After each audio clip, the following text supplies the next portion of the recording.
Welcome to Wine Wanderings. I'm so pleased today that I have Marilee Kick, the CEO and founder of Buzzballz Southern Champion with me today. Welcome, Marilee. Yeah, thank you, Tricia. I appreciate it. Thanks for inviting me. So tell us a little bit about your company, Buzzballz Southern Champion, its brands and how you formed the firm. What was your aha moment that let you into the spirits business? Well, I didn't really have an aha moment that let me into the spirits business per se. It was more, I was trying to find something that survived in good times and bad. And I was about to get a divorce and looking for a way to pay for my two sons, to get through school and not live out of my car. So I used to be a high school teacher. And as you know, teachers don't make much money, but I was grading papers by the pool and had this little round votive candle, like a little round Swedish snowball type thing. And I thought, wouldn't it be cool to have a drink that's round like that, kind of like a little cocktail in a ball, like a party ball type of thing. And so I thought about that idea. And then when I was grading papers by the pool, I thought, well, I'll just use this as my master's degree thesis project because I was getting my MBA at the time as well. So that ended up being something that I started from this MBA project. And I had to create a CAD design of this Buzzball, and I wanted to have something fun and colorful. So like white ones would be pina coladas, red ones would be strawberry daiquiris, green ones, margaritas, things like that. And then you could buy them by the ball, mix and match them. You wouldn't have to have a 6-pack or a 4-pack, and I just came up with this idea. And I thought, I want to make it to where somebody like me doesn't have to consume a huge, giant amount of liquid to feel a little bit of a buzz, So I wanted it to be fairly strong, but I wanted it to taste good too. And so I wanted it to be like a mixed drink that you would make at home.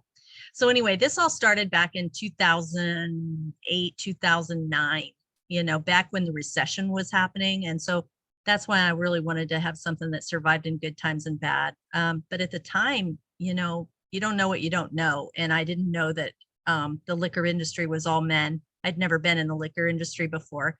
So this was kind of a new awakening for me to start out.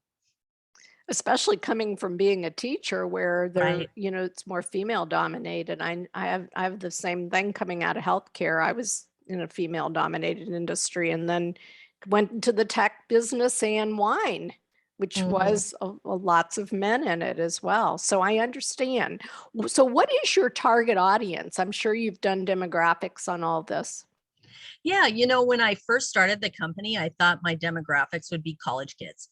I thought that it would be the 21 and up, party going college kids, but it didn't actually end up being that. So you don't know when you start a brand, who's going to really buy it. But the people that it really resonated with were, just kind of the lower income group at first. And now it's migrated. It has migrated to be more of a 35-year-old woman is our primary target demographic. However, our age span starts at 21 and goes to like 65, 70 years old. It's crazy. We even have one lady that's like 95 and she drinks Buzzballs. So, it's insane how the gap goes. But in terms of definite target, it's around a 35-year-old female. Wonderful. That's interesting, the span that you have. So what is your favorite product and why? And what's your fastest growing product and other areas you're also considering? We have Buzzballz. We have Buzzball chillers, which are wine-based. Buzzballs are the spirit-based version. And then we have something called Uptown cocktails, which are in a glass bottle instead of a round plastic container. We also have Buzzball biggies. Biggies are big bowling ball size party balls, so, it's just, one of my favorites is the Buzzballs. I just love the variety in them. I love the fun of them. I love the names. I love the creativity of them. We've got an espresso martini coming out. We've got a chili mango that just came out. We've got an eggnog that just came out, hazelnut latte. And, it's just really fun to develop something for for the creatives out there that love something new and innovative that isn't just a normal like rum and Coke type of thing. So that's where we are. And tell our readers where we find Buzzballz. Well, we sell in all 50 states now and 21 countries, and we're in grocery stores, convenience stores. In fact, we're the #1 convenience store ready to drink cocktail in America. So the absolute #1 single serve ready to drink cocktail in America. So it's kind of an amazing feat to come from nothing to something, you know. It's just wow, you know, to be able to say that.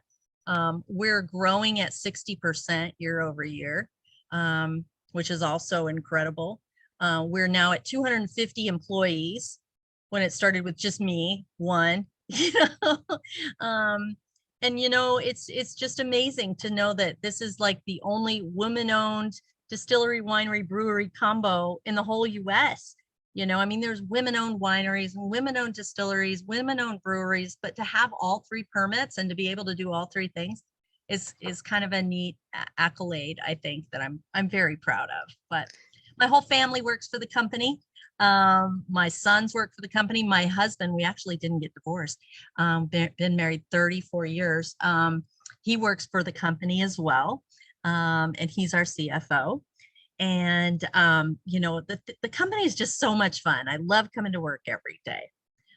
You know, you asked me about my aha moment. I think one of the biggest things that one time I really realized that we were going to make it work, because there were always doubts, you know, money and issues of, can we make this work? Will it actually fail or succeed? Was we went to a trade show, my son and I, Alex and I went to a trade show in Las Vegas. And it was called the Wine and Spirits Wholesalers of America, WSWA. And we went there and we brought our little Buzzballz containers there, and had a little 10 by 10 booth and showcased our stuff. And overnight we had 15 new state contracts that, you know, distributors that wanted to sell our products. And so that was the first time I thought, oh my gosh, this really might work, you know. You know, but we had nothing. We started with nothing. You know, just maxing out credit cards and taking out mortgages against my equity on my house, and, you know, just doing everything ourselves. So there's something to be said about doing everything yourself, being vertically integrated and doing it all, is that you have control over that. But I wouldn't trade it for the world. It's just so fun. Well, kudos to you, Mary Lee, for such a successful product. And thank you so much for joining us on Wine Wanderings. Thank you. Thank you.